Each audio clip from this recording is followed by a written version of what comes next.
Vamos falar de Zwinglio. Esse aí é um reformador muito esquecido, porque ele acabou ofuscado pelo Lutero, seu contemporâneo, e por Calvino, que veio depois dele e que foi maior do que ele. Então esse Zwinglio acabou muito ofuscado. E também uma coisa também é que ele viveu pouco. Ele acabou morrendo em batalha. Então ele acabou não tendo o mesmo tempo que os outros tiveram, certo? Mas eu gosto muito do Ulrich Zwingli. Ele é suíço da parte de fala alemã, porque vocês sabem que a Suíça ela é formada de vários cantões. Alguns desses cantões é fala alemã, alguns são de fala francesa. Depois eu vou mostrar para vocês no mapa. O Zwinglio é de Zurique, que é fala alemã, certo? Ele nasceu só 7 meses depois do Lutero, eles têm praticamente a mesma idade, certo? São contemporâneos.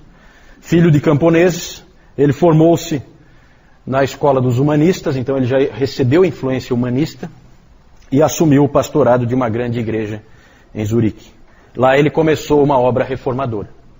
Ele foi influenciado por Erasmo, no seu gosto pelas escrituras, e também grandemente influenciado por Lutero e pelos seus escritos, certo? Mas esse movimento da reforma suíça é um movimento independente, certo? Ele acontece paralelo. Ele não tem influência de Lutero, a não ser influência dos escritos, né? Daquilo que tem sido divulgado em termos de ideias. Mas não assim que um troque ideia com o outro, ou que um responda para o outro, não. Cada um trabalha independentemente.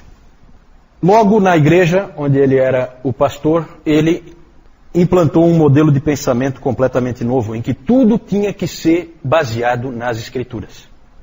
Todas as coisas na igreja tinham que ter como fundamento as Escrituras.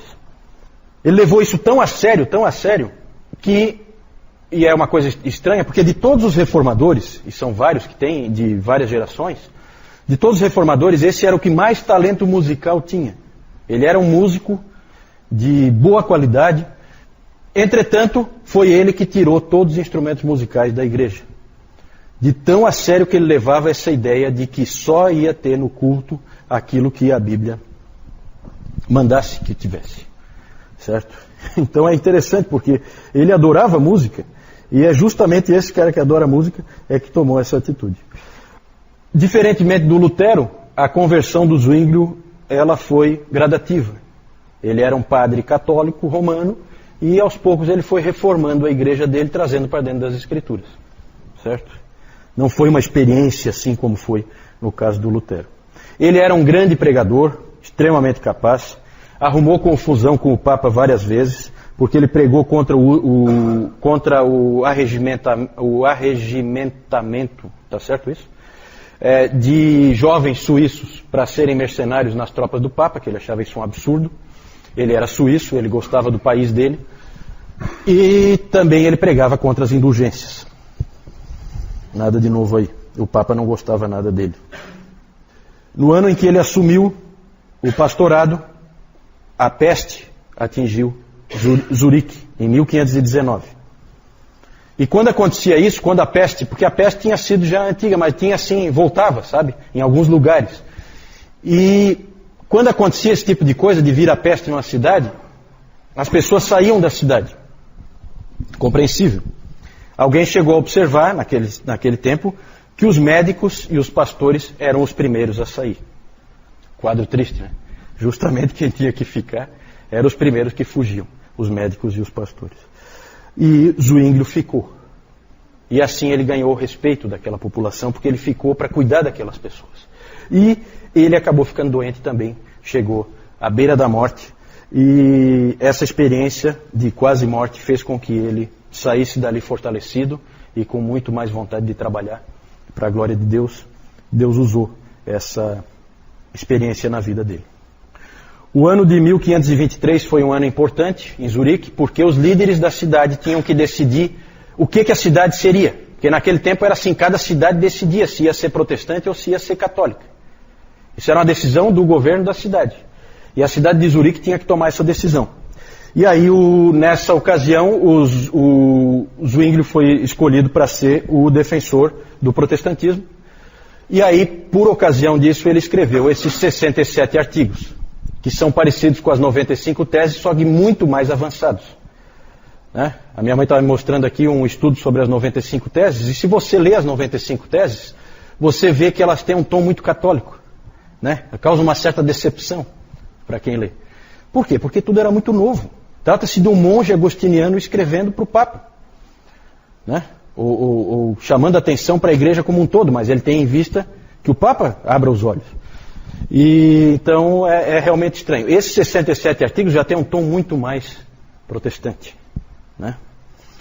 O que acabou acontecendo é que ninguém do lado católico veio defender a causa católica, porque ninguém queria enfrentar Zwinglio num debate. E aí o Zwinglio não teve dificuldade de convencer os líderes da cidade a que Zurique deveria se tornar uma cidade protestante. Como teólogo, ele foi um teólogo da Bíblia. Ele cria, como Lutero, em sola escritura. Só que ele levou sola escritura muito além, como nós já vimos nessa coisa que eu falei dos instrumentos. Ele achava que tudo tinha que estar sob as escrituras, dentro da igreja. Ele criou o que ele chamou de teste das escrituras, que ele descreve assim: eu comecei a testar cada doutrina por essa pedra de toque. Se eu visse que um ensino podia resistir ao teste, eu o aceitava. Se não, eu rejeitava. Então ele testava todos os ensinos pelas escrituras. E ele começou a usar o teste não só para doutrinas, mas para tudo, como eu já disse. A adoração, por exemplo. O Lutero achava que se a Bíblia não proíbe alguma coisa, você pode fazer. O pensamento aqui é completamente diferente. E aqui há uma diferença já entre esses dois ramos do protestantismo que andam paralelos. O luteranismo e os reformados. Né? No luteranismo tem esse pensamento. Não proíbe, pode fazer. E com isso a igreja luterana, naquele tempo, ficou ainda com muitas das práticas medievais, porque Lutero achava que não tinha por que eliminar. Já o Zwinglio revolucionou. Tirou todas as imagens da igreja, acabou com aquelas vestes especiais, tirou os crucifixos, acabou com os dias santos, removeu os instrumentos musicais, como eu disse, porque tudo isso ele achava que não havia ordem na Bíblia para que essas coisas fossem utilizadas. Então é uma outra forma de pensar. O Zwinglio teve problemas nos 12 anos em que ele foi líder da reforma em Zurique, porque havia pessoas que achavam que ele estava indo muito devagar na reforma.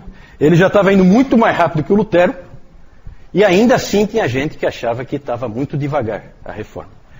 Depois nós vamos falar dos radicais da reforma. Ele teve problema com esses radicais e o Lutero também. Um episódio triste do protestantismo foi a divisão entre esses dois ramos. Na verdade, eles nasceram independentes, então não é difícil você classificar como uma divisão. Mas eles podiam ter crescido mais unidos, e eles não ficaram unidos. Por quê? Porque não houve entendimento entre Zwinglio e Lutero. Os dois se encontraram, montaram comitivas, os dois se encontraram. O Zwinglio muito mais conciliador, o Lutero, como sempre, aquele jeitão dele. E eles acabaram não se entendendo, e a questão toda, quem é que sabe qual é a questão em que eles divergiram? Alguém sabe? Batismo não. A ceia do Senhor. A ceia do Senhor. Zwinglio defendia a ceia como memorial. Um memorial à morte de Cristo. Era celebrado como memorial. E o Lutero defendia a consubstanciação, que é diferente da transubstanciação católica romana. Na transubstanciação, o que os católicos dizem é que aquela hóstia e aquele vinho se transformam no corpo e no sangue de Cristo. Realmente, ali você acha que é pão, mas não é. Aquilo ali é o corpo de Cristo. Já o Lutero, ele pensava diferente, não cria na transubstanciação. Ele cria que aquilo ali é pão, sim, só que ali junto com o pão está a presença de Cristo. Não é o corpo de Cristo não é o pão, mas o corpo de Cristo está ali. Certo? É meio confuso também essa maneira de pensar. O Zwinglio tentou conversar, mas o Lutero não quis saber de conversa. Ele bateu na mesa e disse: este é o meu corpo. A Bíblia diz e nós cremos. Foi isso que o Lutero falou. O Zwinglio insistiu que eles também creem na Bíblia e que a Bíblia não diz isso. Então ocorre uma divisão por diferença de interpretação, não por diferença de autoridade das Escrituras. Nenhum dos dois duvida da autoridade das Escrituras. Houve uma divergência de interpretação do texto, certo? E ali então eles não se entenderam. E essa então, eles na verdade não, como eu disse, não é bem uma divisão, é uma perda da oportunidade de união, certo? Isso, o encontro deles foi na cidade de Marburg. O Zwinglio estava sempre envolvido em política e em economia. Ele achava que o cristão transforma a cultura. Ele achava que Deus quer transformar toda a cultura por meio do Evangelho. Então ele se envolvia em todas essas coisas. Por isso que nele nós vemos o soli Deo gloria. Porque tudo é para a glória de Deus. Tudo que acontece. E ele se envolvia até em questões militares. Tanto que ele foi como capelão para uma... ele foi como capelão para uma guerra que houve entre um cantão católico e um cantão protestante. Era comum haver guerras de um contra o outro, né? Alegando motivos religiosos, mas a gente sabe sempre que tem alguma outra coisa por trás. E lá nessa ocasião, ele ia armado e tudo, mas ele acabou sendo morto nessa guerra. E, então ele teve pouco tempo para escrever, pouco tempo para... né? Então ele é um reformador menos conhecido.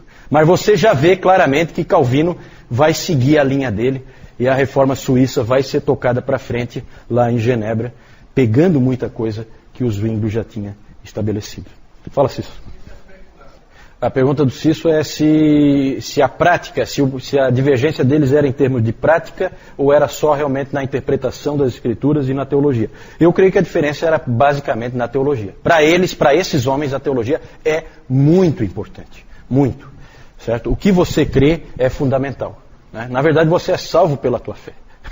Né? Então era muito nesse ponto aí. Só para ter uma ideia, o Lutero, naquele estilo arrasa quarteirão dele, ele chegou a dizer o seguinte: prefiro tomar sangue com um papista do que mero suco com um zwingliano. Ele era um cara realmente que entrava com os pés mesmo. Não era fácil. O seu sucessor em Zurique foi o genro dele, que já trabalhava com ele, Heinrich Bullinger. Esse também é outro esquecido. Esse cara foi tremendamente influente. Hoje os historiadores estão descobrindo a influência desse sujeito. Ele ficou muito esquecido. Ele foi sucessor do Zwinglio em Zurique e ele foi muito influente através da pregação dele e principalmente das suas cartas. Ele escreveu 12.000 cartas. Acredite se quiser. E ele não tinha e-mail, essas coisas não, tá? Nem processador de texto, nem nada. A Zurique, na verdade, tornou-se uma agência de notícias. Tudo que você quisesse saber que estava acontecendo, você escrevia para o Bullinger, e aí você tinha todas as informações que você precisava. Ele também é o autor da Segunda Confissão Helvética, de 1566, que é uma obra magistral. Eu já li trechos dessa confissão, ela é realmente muito boa. Muito. Foi ele que escreveu, Heinrich Bullinger. A influência desses dois homens sobre o conjunto do protestantismo é enorme. Junto com Calvino, a influência deles sobre os huguenotes franceses, sobre os holandeses, sobre os puritanos da Inglaterra e sobre os escoceses é enorme e fundamental para a existência de tantas igrejas protestantes que nós temos hoje. Aí então vocês veem o Zwinglio, a casa onde ele nasceu, que está conservada até hoje, né? Claro que eles sempre reformam e tal, mas foi nessa casa que ele nasceu. Esse aqui é o Bullinger, sucessor dele, em Zurique.